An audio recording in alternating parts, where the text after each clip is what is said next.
Welcome to After Cana, a Fairest Love podcast dedicated to exploring the vocation of marriage. In each episode, we bring you stories, advice, and insights from experts and seasoned couples to help guide you in your journey, whether you're dating, engaged, or newly married. I'm your host, Emily, and today we are bringing back Father Paul Donlan to speak about qualities to look for in a future wife. Very excited to continue this conversation with Father Paul. And if you haven't already listened to part 1 of this 2-part episode series, you can find the link in the description. And that is on qualities to look for in a future husband. For those who are new, Father Paul will be drawing from his wisdom as a priest of 63 years, having worked with single young adults, engaged couples, preparing them for marriage, and then giving spiritual direction to married men and women. He has so much wisdom to share with us, so let's just get right into it. Great! Okay, well, we are back with Father Paul Donlan, and we are going to get into the qualities to look for in a future wife. Welcome back. Thank you. Do you need to make any further comment before I begin to speak, Emily? Let's dive right in. Okay. Well, again, I would say the first feature, the first characteristic I would look for, suggest I'm going to look for in a girl that he's thinking of marrying, somehow or other she is or has a capacity to be, quote, motherly, that she's oriented. In general, she is oriented towards life. And she wants to be a mother. She sees being a mother as the greatest thing there could be. She may be a heart surgeon or studying medicine now to become a heart surgeon, but deep down she has a yearning to be a mother. I deal with women of all sorts, backgrounds, and people who've been actors, actresses, singers, dancers, and physicians, and what have you, who are women, well qualified, full-time working, and they are willing to surrender it completely just to be a full-time mother, or part-time worker to be a full-time mother. By the way, interesting thing is that in this workaday world, at least so far, it's almost impossible for a man to be working part-time. It's very feasible for a woman who has already achieved a certain effectiveness in a professional career to be working part-time, 2 days a week, 3 days a week, 2 half days, working from home. Women have an advantage there in a way. They can keep their finger in the pie of professional life and same time be home if they have children, of course. But the idea of oriented towards that. And that would indicate also a second point that they are focused on others in a generic way.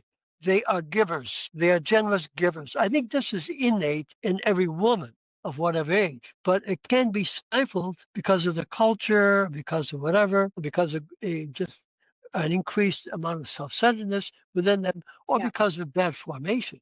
But I think that it's innate and is something to be fostered, to be a generous giver. I love that phrase of St. Paul in the letter to Philippians, not mistaken. God loves a cheerful giver for everyone, but especially a woman. I've heard it said that like men are givers, women are receivers. Could you go into sort of like what you mean in terms of like femininity and generosity of or? Well, I would say, I mean, I don't quite agree with that dichotomy. I think it's a dichotomy. Men are givers, women are receivers. It's like, I think men are meant to be givers and to be receivers. And women are meant to be givers and meant to be receivers. But there's a I love that. There's a kind of spontaneity of giving in women that you don't easily find in men. They're more given to giving. And that leads to another thing, which is the capacity of compassion and tenderness. By the way, notice that in the interview regarding what a woman should look for in a husband, the first thing I pointed to was being a gentleman, a gentle man with Jesus as model. I would say here, very fitting, Mary of Nazareth, Mary the mother of Jesus, Mary the mother of God, is a fitting model for every woman at any age. And we find in her the fulfillment of the meaning of the word compassion. See, passion means suffering. So that as we speak of the passion of the Christ, the suffering of Christ, well, Mary is at the foot of the cross, suffering vicariously that which she suffers. She's suffering in her heart, already fulfilling the prophecy of Simeon. Your own soul a sword shall pierce. And so it's fulfilled literally in that moment. As the side of Christ Yeah. is pierced by the spear, her whole soul is pierced. She is experiencing compassion, which means from the Latin word cum, with, and passio, suffering. She's suffering with Christ. And that's the model, I think, of womanhood in a way. Women have a capacity that Yeah. men do not have, of compassion, of suffering with Wow. others. Men have it, but they don't have it the way a woman has it or can have it. By the way, for a man to grow up with compassion, he needs a mother who teaches him compassion, because we tend to be brutes. The male species we tend to be brutish. We're animals in a way, and we're rough. We need to be tamed, and mothers tame us. A good mother. So the compassion is a big thing. Tender compassion. There's a tender touch to it. There's something very special about the tender compassion of a woman at any age. Because sometimes you can see it at a very young age in a young girl, that how they grow into that more and more. Doesn't mean that they're pushovers at all. No, no. Mm. It's talking Mm-hmm. about the idea they see real suffering and they're there. That's why women make such great nurses. I've been in hospitals many, many times. Many times. I've had many surgeries, many stays in hospitals, and I've been attended to by male nurses and female nurses. And the male nurses are very efficient. They're trained, they do the job very well, and they're good. But you can't beat a woman nurse at any age. They're just amazing. There's something special about them. I have such vivid experiences with women nurses. We just have that extra touch. I always tell them, doctors cure, but you nurses heal. You heal. Wow. And Yeah. that is the mother, when the kid comes running in, the 4-year-old, he's fallen down, he's cut his knee, he's bleeding, and he's crying. And the mother says, "Okay, come here, honey." And then she takes the kid and she cleans the wound, and the kid cries because it hurts. And she bandages it with tenderness, gives him a hug and a kiss. He says, "Okay, now go back out and play again." That kind of, it's just so. I mean, they can do the same thing, but it's different. When it comes from a mother, when it comes to a woman, there's something so special. An interesting thing. Oftentimes on the battlefield, when young men make great soldiers in combat because they're reckless and they think of themselves as being immortal all the time. That oftentimes when they're mortally wounded and they're dying, they always cry out for their mothers on Wow. the beachheads, in the jungles, in the deserts. No, they cry out. The 18, 19-year-old kid, they cry out for their mothers. It's so deeply rooted in us to have that Yeah. that that that tie to our mothers. And here's another. This is a big one. Point number 4: domesticity, if I can use that noun. That they have a domestic quality. First of all, they desire to create a home. They look forward to creating a warm, beautiful, hospitable home. By the Mm. way, interesting thing is that a man decorates his office, if he has an office, and he finds, okay, he gets a plastic plant, a nice, beautiful green plant, looks very real, puts it in the corner, that's it, forgets about it. A woman doesn't do that. She has real plants. She comes every day, waters them, she looks at them and talks to them. She's raising life. It's interesting. I have not known any woman who puts plastic plants, artificial plants, in their home or in their apartment. Do you? Well, No. no, I mean, I don't have plants because I'm everywhere. I don't have time to come and water That's plants. different. No, but you have, but you would. You would.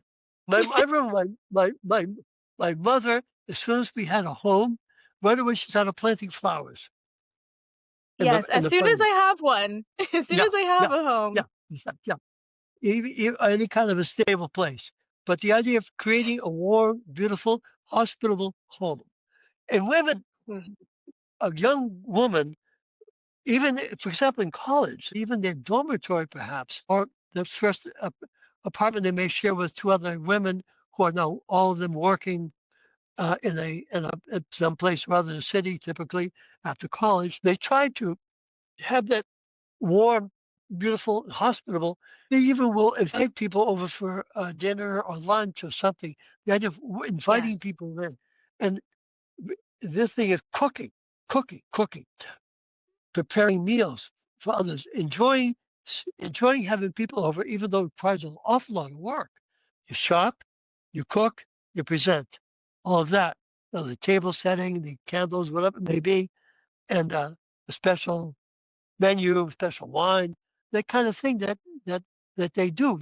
So this is something that women are oriented to. Was a guy will say to a guy, "Hey, let's go to In-N-Out Burger and have a burger."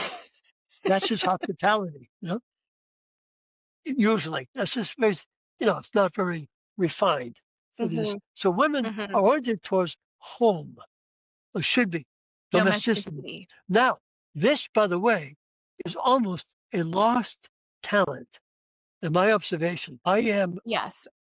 am struck by and chagrined by the lack of domesticity among young women. And I realize their mothers have not taught them how to be Very true. homemakers. Have you noticed that? Of course. I am so grateful to Westfield residents for teaching me what I know about domesticity. Yeah. And the culture is also against it. It's like it's demeaning because the whole lie has been, this is not you, just like a man. You could do what he does, they do even better. So be that as opposed to that's not really what's inside you. It isn't at all demeaning. On the contrary, it's ennobling. It's a beautiful thing to create a home and to Mhm. learn how to cook and to perfect it. And because this again, it goes back to what I said earlier about the spirit of service. How do we serve people? One way is food. Food is a very good way of serving, and the home. I mean, it's a it's interesting when I notice oftentimes a couple reach a point where a married couple, they're going to buy a home, to buy a house, to make it a home. And then the first thing the man looks at is, okay, have they had a termite inspection? Um, how is the electric wiring? Is the gas line, does the roof leak? Is the foundation solid? A woman never asks those questions. You never think of them, usually, unless you happen to be an engineer, architect of some sort. But Mhm. first thing she looks at is the kitchen. The first thing she looks at in the house about the house, then she'll say to her husband, well, then we'll have to change this kitchen. Every woman changes the kitchen automatically. First thing they do is remodel the kitchen. That's the first thing she does. Second thing, bathrooms. She looks at the kitchen, then the bathrooms. And the guy, is what's wrong with the kitchen? No, but it's not going to work. She has in mind how it's supposed to work. You'll see, Mhm. if you haven't seen this, you will see this. Yeah. The layout really does matter in terms of hosting. Well, yeah, exactly. See, it's the kitchen of a married woman is extension of herself. In part, not completely, right? So that shows the orientation that we naturally have towards the domus. Domus, the root of domestic is domus in Latin, which means house, Mhm. home, really home. And the difference between a house and a home is people in it. Whenever I do a blessing of a house, a blessing of a home, of a family just moved in, I tell them, one thing is the house, the other is the home. The home is the house with people in it. And so the blessing that the church has is the blessing of the people in the home, in the house. It's the whole thing, Mm. the combo.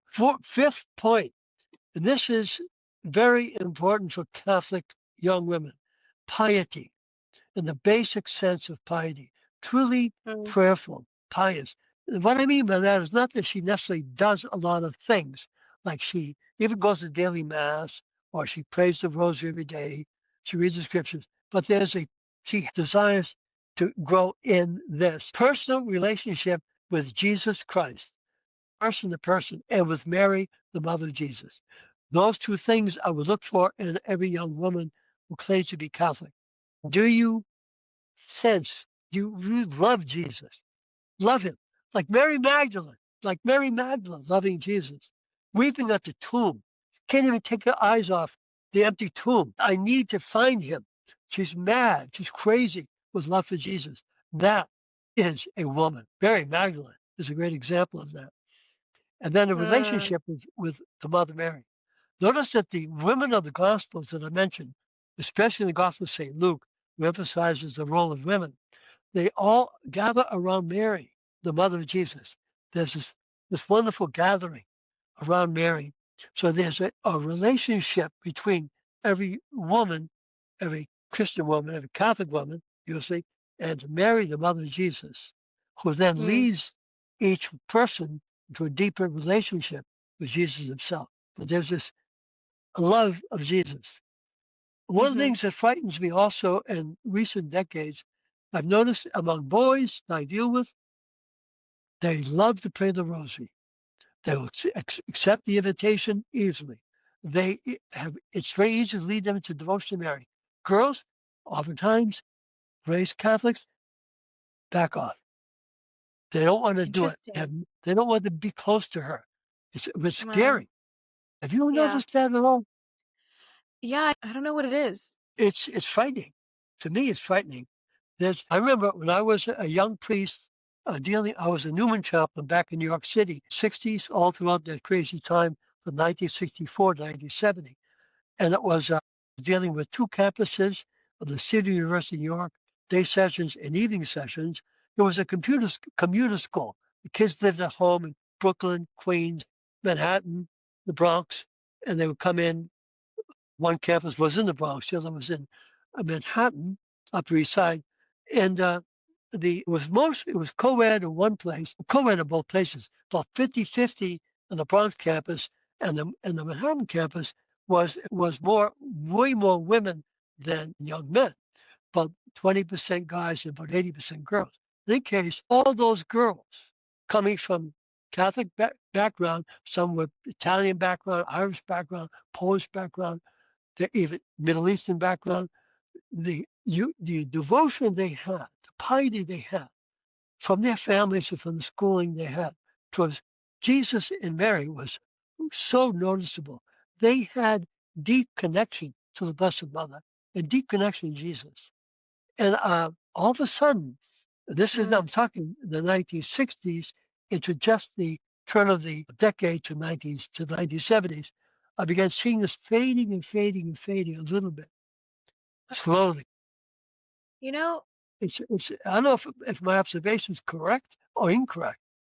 I think so. I think that in a way, I know that in myself, my relationship with Our Lady deepens when I'm going through hard times, suffering, united to the cross, like really needing to like lean on her and her capacity for compassion. I wonder too, like the maturity of a young woman having to come to terms with the suffering in her own life would also grow her relationship with Our Lady in a way that isn't really intuitive. I don't Okay, know. good. That's a very good point. It's a very good point. God willing, eventually they'll come back because, as I tell young people, sooner or later you hit the wall. Yeah. Yes. You hit the wall of life. Something bad happens It's in true, life. yeah.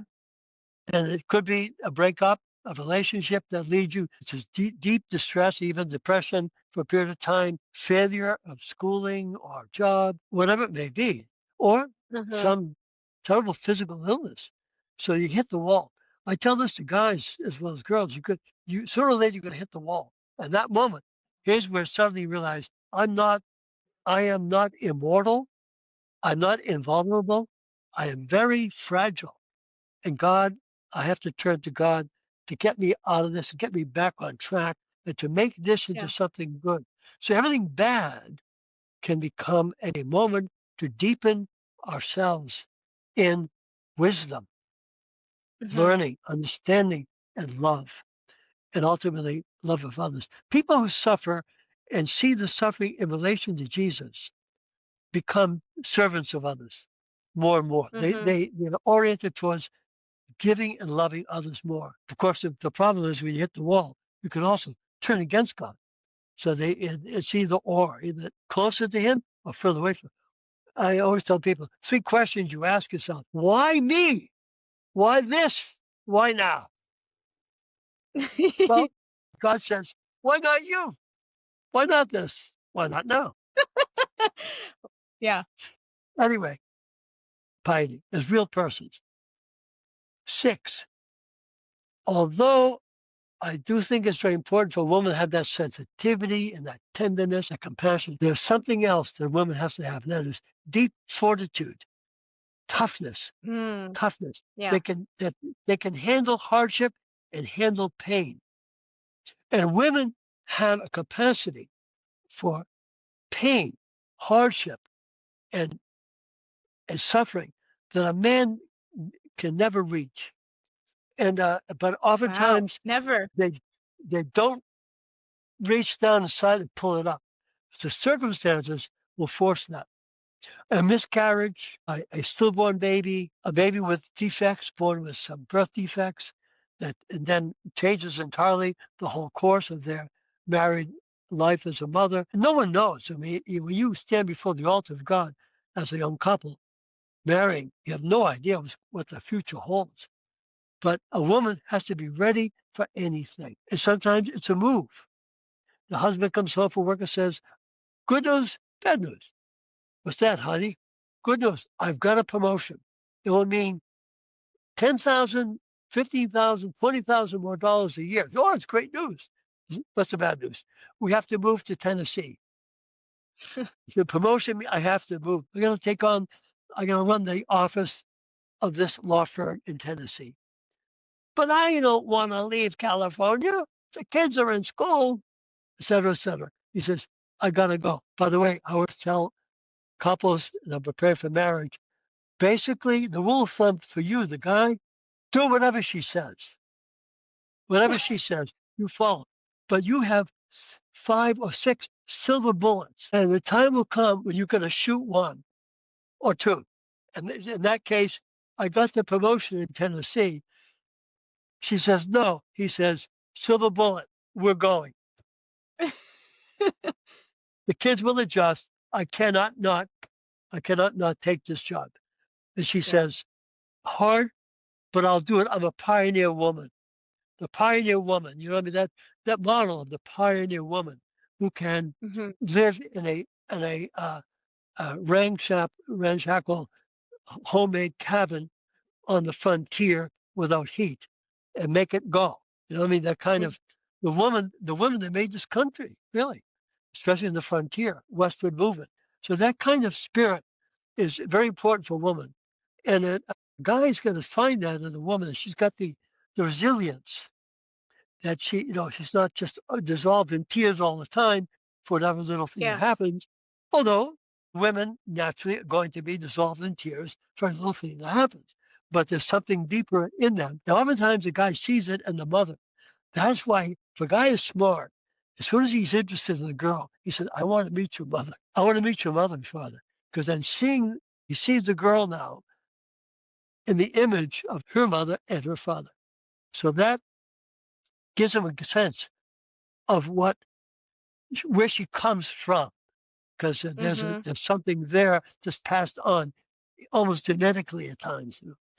So tough, tough. Mary, the mother of Jesus, you cannot find a more compassionate person, more tender person, and a stronger person. Tough, tough, tough. She's tough. She handled Yeah. all the things. The, Yeah. the birth in Bethlehem, the flight to Egypt, the return to Nazareth, the death of Joseph, which we don't know about, and then the public life of Jesus in the background, finally all the horror of the passion, the death, the burial. Goes through all of that as a model.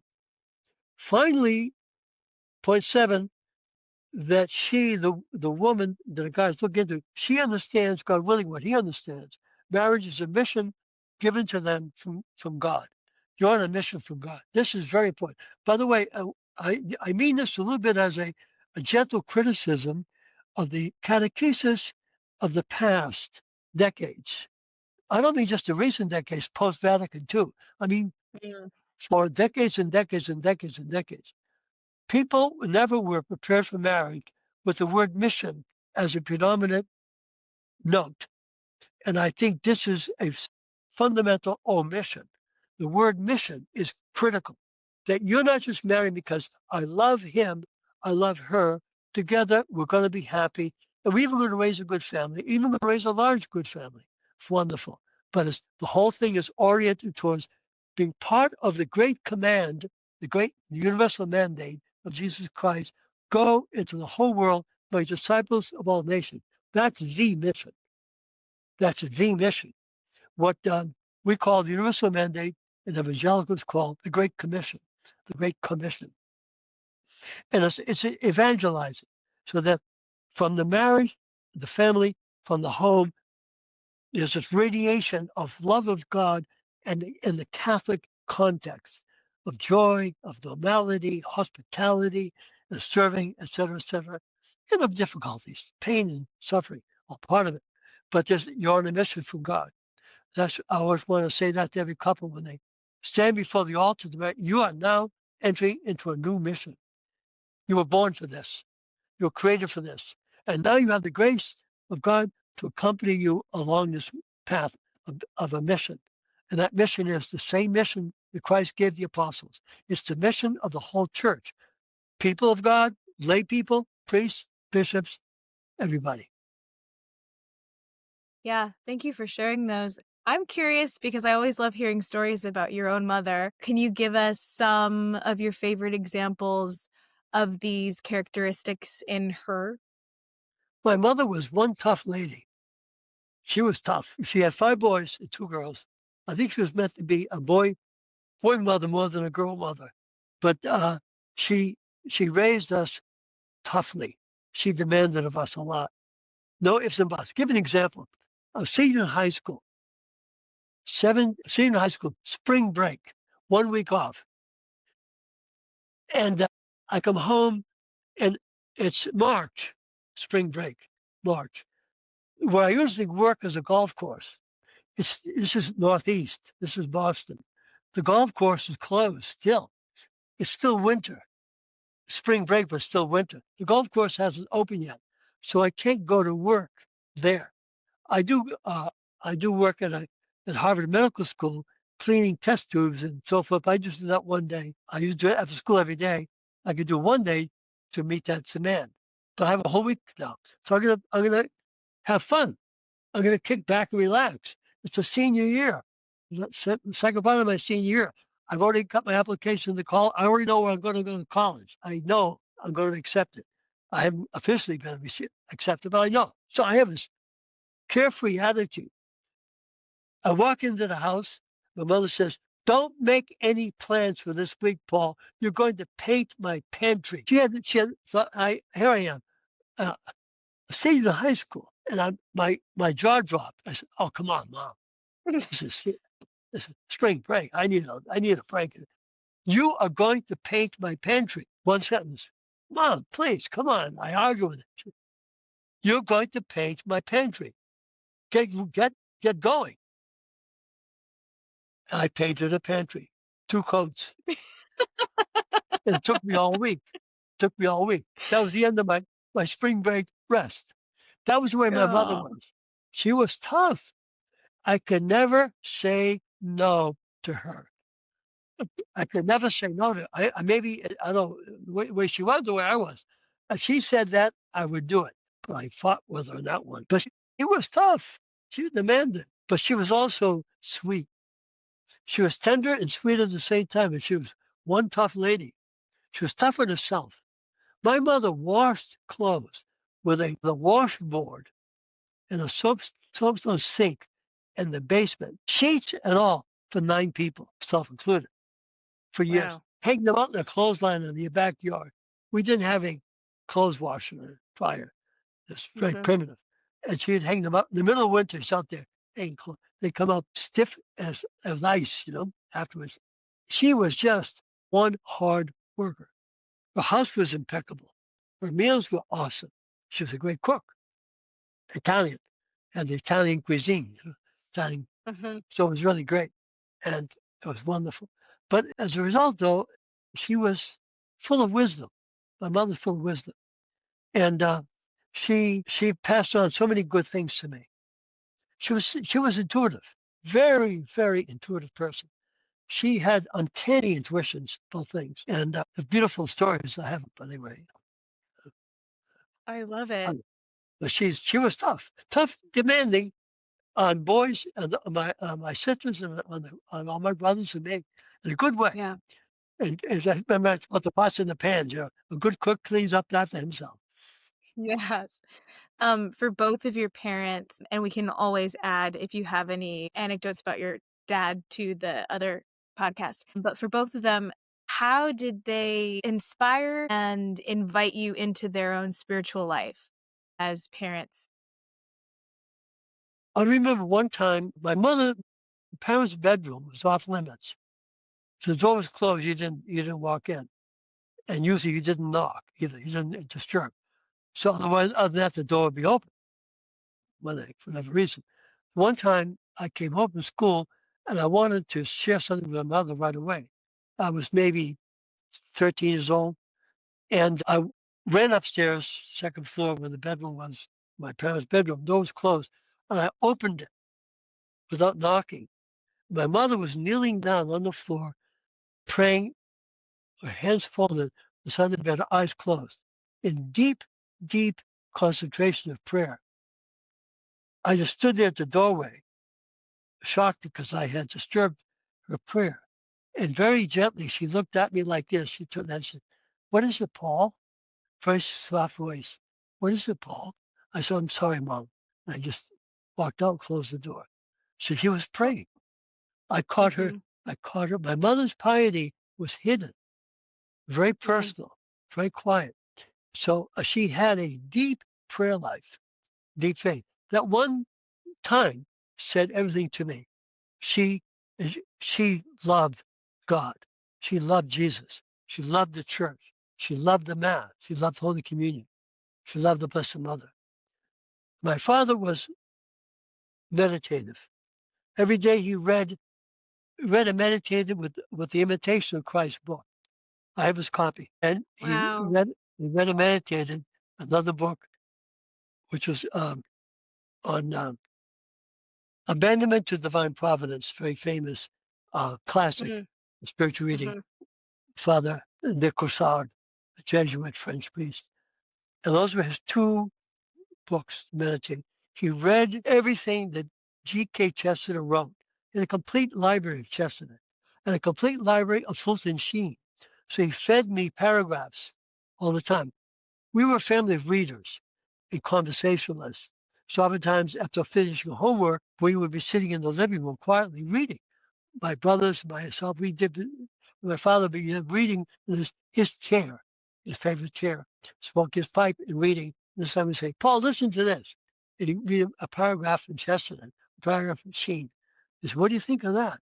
And oftentimes I didn't know what to think. Then he kind of explained it. It was teaching me, as I mentioned, teaching me of the wisdom Mm-hmm. of this great man, Chesterton, and so forth. So I was reared in that kind of. It wasn't like he was in a formal way teaching. It was just you felt the inspiration to share something. He was Mm-hmm. sharing. He always Mm-hmm.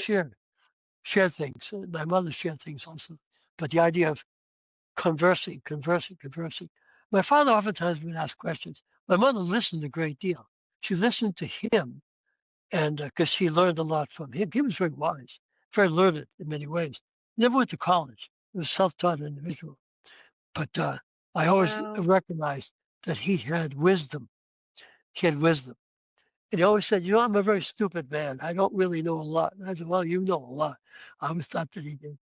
My mother said, Walter, you know a lot. He was full of compliments to her. She was full of Yeah. admiration for him. It was a mutual admiration. That also tells me that he had a lot of humility to say that he doesn't know anything, you know what I mean? A very humble Well, yeah, man. he was truly a truthful individual, and humility is the truth. So Mm, I appreciated that. And my mother demanded that we perform, that we do what we're supposed to do. We all did as a result. She didn't have to exercise more authority than that. Rare. I can't remember my mother shouting at us. I can't remember my mother raising her voice. It was always firm. Well, like that one. You're going to paint my pantry. This week, you're going to paint my pantry. This week, you're going to paint my pantry. This week, you're going to, okay, ma, okay, ma. It's the firmness of it, you know. And, Yeah. but at the same time, there was a beautiful, if I may tell the story, when I was a senior in high school, between my senior year of high school and my freshman in college, that summer, after a hard summer of a lot of work, I went with a cousin of mine. We used to work together. We were about almost the same age, and another friend of his, and another two friends of his actually. We drove up to New Hampshire to a resort beach town called Hampton Beach, New Hampshire, post Labor Day weekend, when all the resorts have closed down. Everything was between Memorial Day weekend and Labor Day weekend, September, first weekend, September. We went up there at the end of the summer, after Labor Day weekend, before we started school again, to rest. We literally were tired. We were all hard workers of different types. And with our money, we rented a cabin for the weekend. Prices dropped. It was very, and we bought beer and sandwiches and all kinds of things. There was a band playing in a kind of a dance hall, open dance hall, that was still there. They hadn't packed themselves up and left. They were playing there all summer long. For some reason, they were still there. So we went there. This was like Saturday night. Went there on a Saturday night. And lo and behold, there were a couple of girls there who were nice looking girls. So we became friends with them. All four of us, the two of them. And then kind of, we started dancing and just other thing. And then I kind of paired off with one of them, I just found her very attractive. She seemed to be drawn to me. So then at the end of the weekend, we dealt with each other in several days together and did different things and all clean things. Believe me, nothing at all impure. And then I invited her to come down to Boston if she had time to visit Boston. And I showed her around, and she could stay with my family. I didn't check with my family. I just said, you can stay with us. I know they're hospitable and they'll accept it. So she agreed to do that. So lo and behold, I came back to Boston. And then a couple of days later, she came down. She lived in Canada. She was from Nova Scotia. Two of them were from Nova Scotia. And so Wow. she came down on train, and I picked her up at the train station, brought her home, introduced her to my parents, and she stayed in my sister's bedrooms. Two girls were together. So they put a third bed there, and she stayed there for several days. And I spent time with her when I wasn't working. I was working still at the golf course. I had a big job there at the golf course. I was caddy master. And then we went to mass on Sunday together. Things like she's Catholic. And so we talked and talked and talked. We spent a lot of time together. And then she's had to leave. She had to go back because her father was widowed and needed her. And so she was the only child. So she went back to Nova Scotia. And before she left, I said, I want to marry you. Whoa. And she said, that won't work. That won't work. She said, I love you very much, Paul, but this won't work. She was wiser than I was. She was actually a year older than me. I was 17 at the time. She was 18 or 19. But she said, it won't work because I don't have that freedom and so forth. And, we're two different countries and all that. She understood. And I said, okay. She said, it's so sweet. It wasn't a rejection of me. It was just acknowledgement of a reality. And it was painful though. So we kissed goodbye and that was it. Brought us to the train station. She went back up to Canada. Then we wrote back and forth a number of times, corresponded. In those days you wrote letters, letters. And one day after that, I was with my mother in the kitchen. She was preparing dinner. I would have conversations with my mother at 5 o'clock, 5:30 in the afternoon. She was preparing the evening meal in the kitchen. And we're talking. And my mother looked at me and said, I forgot the girl's name momentarily. I know. She said, you fell in love with her, didn't you? She said very sweetly, it wasn't an accusation. I said, yeah, Mom. She said, I understand. She's a wonderful young woman. She's a beautiful girl. I understand. But it couldn't be. You know that. Because she's done the same thing. My mother and she had a conversation, which is interesting. And she couldn't be in on Whoa. that. And I said, she told me that. She said, well, don't worry. I understand. My mother expressed deep compassion with very few words. Her face just Mm. expressed deep sympathy and compassion for me at that time. A little bit of a heartbreak. And I was very young, of course. It was the first time that I felt that a strong connection with another woman. But it was the ultimate thing was how my mother dealt with it so Yeah. sweetly. So my mother was tough, but she had these moments of unbelievable tender compassion and understanding. She read Mm-hmm. me. She understood what was going on inside me. She didn't laugh at it. She didn't mock it. So it was just puppy love. Or, no, she didn't make fun of it. She didn't dismiss it. She didn't scold me or anything. It was just beautiful. It was beautiful. So I cherished it. Beautiful. I mean, more than even the thing with the girl, I cherished what happened between my mother at that moment. So Yeah. that's the kind of woman my father married. And that is the kind of woman that I would say, if you could see it in a 22 or 23 or 24-year-old girl, uh, you guy, that's the kind of woman you want to marry. It's got big heart, but a smart head and tough Yeah. guts. He's got guts, head, and heart, and can make a home, can cook, There can we cook, go. Yeah, shout out to all the people listening. and can pray, and can pray. Yeah. Those are some things I would share. But I'm sure there's a lot more to this whole thing of what to look for in a good woman. How old were your parents when they got married? Let's see that they married in 1933 because the first son, my oldest brother was born in 1934. Then the second one, Mm-hmm. 36. I was born 38. Um, so they married in 1933. My mother was born in 1909. She was born in 1909. He was born in 1907. She was 26. She was Oh, 24. Yeah. 24, oh, 26, 24. Yeah. that's that. That's a great age. They married without money. He had a job. It was Depression, the Great Depression, but he didn't own a car, didn't own a home. So they married a little bit with risky future. The country was in an economic disarray. They managed. It was a hard life economically. We all had to go out to work at early age, which I never regretted. Mm, So we're all meant to contribute to the common pot with our hard work mm, at an very early age. The boys, not the girls, the boys, just the boys. We all went out to work. wow. Well, thank you so much for joining us for yet another episode on the After Cana podcast. I hope it helps a little bit. I hope. I'm sure. And make sure to write to us at info at fairestlovefamilyproject.org if you would like to see more interviews and if you have any questions for Father Paul. Those can be Okay. easily forwarded. Thank you so much, Father Paul, and everyone else. Happy listening. Okay. God bless you.